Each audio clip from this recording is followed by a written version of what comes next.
What's up, everyone? My name is Ethan. This is Courtside TV. If you're new, don't forget to subscribe, and let's get into it. So today, I wanted to talk about the Miami Heat and the Milwaukee Bucks, who are meeting up in the first round of the playoffs for the second year in a row. I guess this is actually, last year they met in the second round, but this season it is the first round matchup, 3-6 matchup out in the Eastern Conference. Should be a fun series for sure. This is definitely one that has a lot of people excited, a lot of people talking about it. Because as we know, last year, the Heat kind of made quick work of the Bucks. They won in 5 games. It wasn't a competitive series. And so we'll see if they can do it again. But obviously, both teams have kind of gone through some changes since then. So we'll kind of break that down.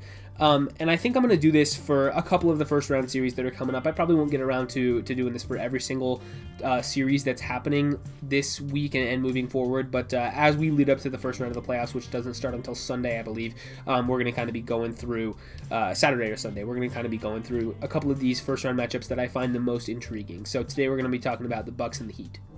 But yeah, like I said about this one, it is, it wasn't really competitive last year. It was a quick 5-game series for the Heat there. They were able to make quick work of them. They really just were a matchup problem for Milwaukee, being able to, they found the perfect way to guard Giannis. They had guys that could match up to him, Jimmy Butler, Bam Adebayo, even a guy like Andre Iguodala, and they had all these really big wings, Jay Crowder, that could really match up and make life hard for Giannis in order, try to get the ball out of his hands a little bit more, force him to settle for jumpers rather than going into the paint, and kind of making it hard for Giannis. And by doing that, they forced some of the other members of the Bucks to step up. And Middleton had one good game where they were able to get that one victory. It was a 5-game series, and so Middleton had that one game where he played really well, and they ended up taking that one game. I think it went to overtime if I'm remembering correctly. But other than him, none of the other members of the team really stepped up. You had a guy like Eric Bledsoe who kind of struggled in that series, and really nobody else was able to take advantage of all of the attention the Heat were putting onto Giannis. And typically another player would be able to step up and kind of take some of that pressure off, but it just didn't really happen for him last year. And so taking Giannis basically out of the equation, obviously he still got his numbers, he was the MVP, but making it really hard for him to score was kind of the key for the Heat in that series, and they had a lot of guys who could really match up and do that well. And it's the same case this year, really. Most of those players are back. Aside from Jay Crowder, you still have Jimmy Butler, Bam Adebayo, Andre Iguodala. You add Trevor Ariza to that mix. A lot of these big, strong wings that are able to kind of match up, and that's what you really need when you're defending against Giannis Antetokounmpo. So that's kind of going to be the game plan for the Heat. Again, I assume they'll try to just kind of replicate what they did last year. As far as offense for Miami, they're going to have to rely a little bit more on Jimmy Butler this time around, I think, than they had to last year. Because offensively this season for the Heat, it's kind of been a struggle, honestly. We saw them last year in the bubble, and I mean, this was kind of a thing for them last regular season as well, but when they got into the bubble and then the playoffs, Tyler Hero obviously made a huge leap. He improved a lot going, just from the regular season to the bubble. He played super, super well when he got down there. Goran Dragic had an amazing performance down there in the bubble as well, and obviously Jimmy Butler, Bam Adebayo improved a lot offensively. So you had a lot of guys who were capable of scoring, even Kendrick Nunn, even though he kind of didn't have a great postseason, but he was good last regular season. So the Heat had a lot of guys who were capable of putting the ball in the basket, and this year I am not entirely convinced that they are the same team offensively, and that is because Dragic looks a step slower. He has kind of taken a step back, dealt with a lot of injury. He's getting up there in age, and obviously he might turn it up again in the playoffs, but going off of just what he's done in the regular season, he really is not the same player that he was last year's playoffs. So hopefully for them, Dragic can get it going and generate some offense for them. And he has had it at some points this season, but it's been really inconsistent from him. As well as Tyler Hero, it's a similar thing. Now, he's obviously a younger player. He hasn't dealt as much with injury and, of course, not with age. But Hero is another guy who was really good for them last playoffs, and just this regular season he has not been the same player. He's been inconsistent. We have seen flashes from him, but there's a lot of inefficient nights out of Tyler Hero, nights where he just doesn't shoot well and he just doesn't have a good game.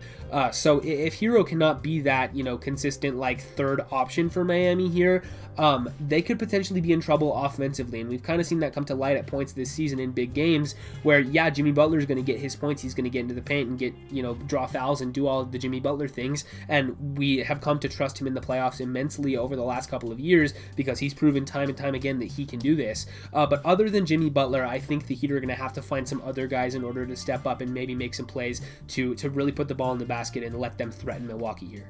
And so with that in mind, let's go over and talk about the Bucks side of things. This is a dramatically different team than it was last year. The Jrue Holiday trade is huge for a lot of reasons. Effectively, they swapped out, a lot of depth and Eric Bledsoe for having Jrue Holiday at that point guard spot now. And he has been really, really good for them this year. His numbers don't jump off the stat sheet, but he has always been a guy who makes those little contributions, does the little things. He typically plays really efficiently, is able to get those assists and rebounds and points, and just kind of racks up all of these, these stats that, some of them will show up in the box score, but not all of them will. And Jrue Holiday is clearly a player that impacts winning and impacts the chase for a title, and that's why the Bucks invested so much in trading for him this past offseason. And so I think he can be a huge X factor this series, not only for his ability to kind of get them organized on offense, get the ball where it needs to be, keep it moving, space the floor a little bit, and score in his own right, making things easier for Giannis and Middleton and the rest of the guys on this team, but also his defensive ability, being able to kind of, guard really multiple positions. He can make life hard on Tyler Hero, Goran Dragic. I think he can even do some minutes on Jimmy Butler as well. He's big enough to be able to guard a guy like Jimmy. So I think Jrue Holiday is going to be the X factor, the swing factor in this series. If he has a good series, this could really, really turn the tide for the Bucks here and make it a lot easier for them to be able to right their wrongs from last season and get a victory, because it really wasn't a competitive series. But now this team is different. I think they're better than they were last year. Even if their record's not, I think this is pretty clearly a very, very good basketball team, and I think the Bucks are a title contender. I do think Miami is as well, to be honest with you, and this is going to be a really fun series, but I think this should be closer than it was last year, because Milwaukee has done a lot of things to address kind of where it went wrong last year for them, letting people guard and push up on Giannis a lot and not really having anybody else to throw the ball to. I think Jrue Holiday can be that guy. I think he's poised under pressure. He's been there before. We saw him have an awesome series when he was with the Pelicans. When they swept Portland in the first round, he was just doing a number on Dame and CJ defensively and locking them up, and also scoring the ball in his own right and stuff. So I think Jrue Holiday is going to be the massive swing factor for Milwaukee here, and for that reason, I think that they have enough to potentially come out on top here. I am just not convinced by the Heat this season, and it's really, really tough for me to say that because I absolutely loved them last year's playoffs. They went all the way to the finals. I loved the way that they played. I thought that they were capable of beating the Lakers had they not dealt with those injuries in that series. Bam Adebayo going out for a couple of games, Goran Dragic missing time in the NBA Finals last year, and I really think they could have made that series with the Lakers, go to at least 7 games and potentially steal that one. I think they were that good last playoffs. This year, I think the loss of Jay Crowder has hurt more than a lot of people want to give it credit for, and because they've dealt so much with not only injury but health and safety stuff, and having to go through all of this, I just feel like it might be a little bit too tall of a mountain to climb. Meanwhile, Milwaukee has gotten a lot better since last season. I think the Jrue Holiday move turns them into a real contender. I think they're really, really, really good. And so I would expect Milwaukee to be better this season than they were last year, because they just can't lose in the first round again, or at least, not again, but they just can't lose in the Eastern Conference. They haven't lost in the first round the last couple of years, but that loss to the Raptors and then last year's loss to the Heat kind of has, I think, a lot of the Bucks, the members of this franchise, are kind of on edge, hungry for some more playoff success. This is definitely a tough matchup for them in the first round. I will expect this to go at least 6 games, probably 7. So my official prediction here is Bucks in 7, excuse me. But I think that Miami really did not do themselves any favors by dropping a couple of games late in the year that could have had them up in that 4-5 matchup. And I kind of talked about this a couple of, over the past few weeks in this race for the 4, 5, 6 seeds in the Eastern Conference.